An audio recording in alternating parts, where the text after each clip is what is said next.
यमुना नदी में एक अति भयानक कालिया नाग रहा करता था, जिसके विष से यमुना नदी का पानी काला तथा जहरीला पड़ गया था।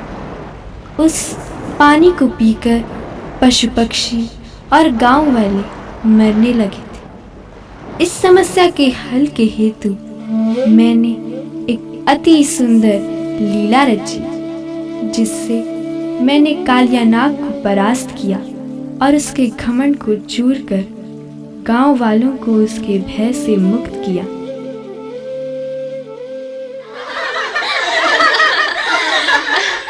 आओ सखा, आज गेंद खेलते हैं। हाँ हाँ, बड़ा आनंद आएगा। हाँ हाँ कान्हा, यमुना के तट पर खेलेंगे। हाँ, चलो चलो चलो। ये लो गेंद। मुझे मुझे मुझे दो कान्हा, मुझे मुझे मुझे दो।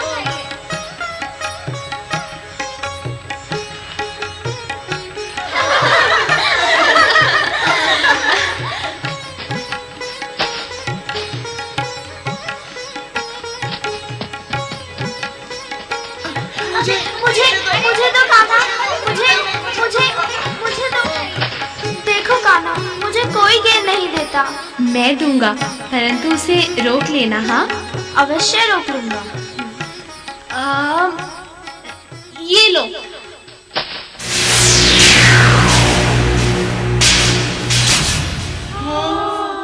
गेंद तो यमुना में चली गई। कान्हा, मैं कहता था ना कि मनसुखा को गेंद मत दो, ये नहीं रोक सकता।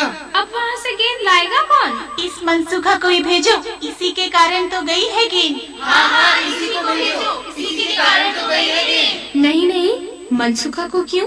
वो बेचारा डूब जाएगा। तो तू ही लेके आ गेंद। तू ही ले आ गेंद। अच्छी बात है, मैं अभी लेकर आता हूँ।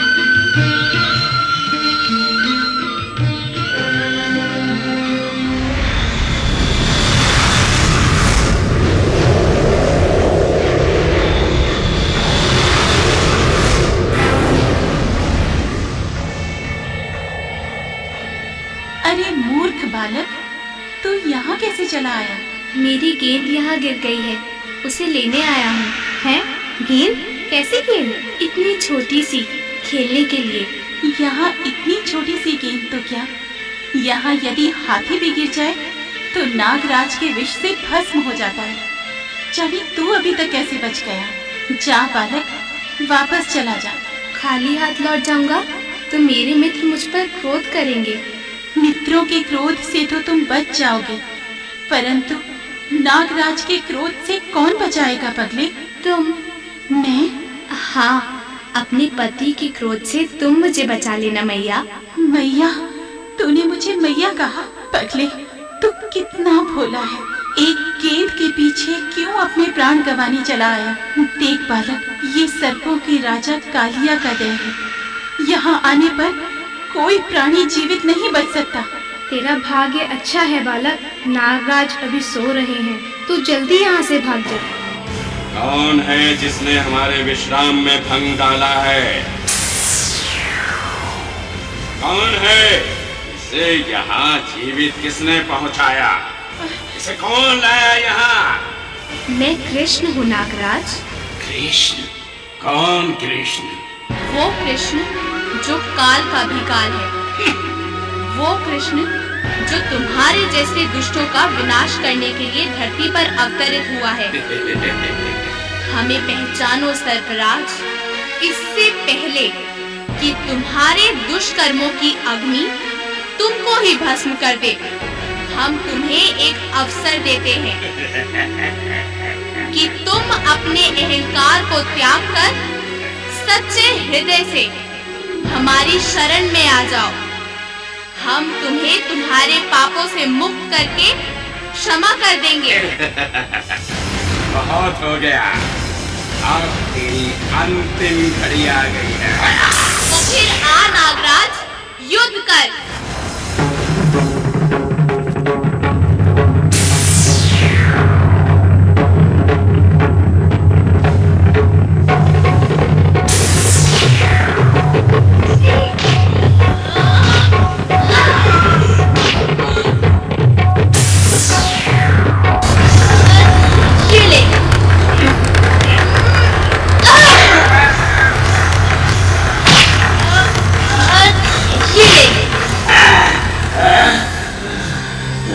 नहीं नहीं, अब नहीं उठा जाता, आंखों के आगे छा रहा है।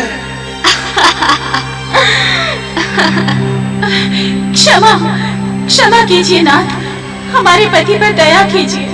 तुमने मुझे मैया कहा है तो अपनी मैया को विधवा मत करो। स्वामी स्वामी उठिए, प्रभु की शरण में जाइए। ऋषि मुनि देवता कई जन्मों की तपस्या के बाद भी जिन चरणों के दर्शन नहीं कर पाते, वही चरण आपके शीश पर है स्वामी। इन्हें नमस्कार कीजिए स्वामी, नमस्कार कीजिए। त्राहिमाम, हे देवता, मैं तुम्हारी शरण में आ गया हूँ। रक्षा करो, मेरी रक्षा करो। तथास्तु।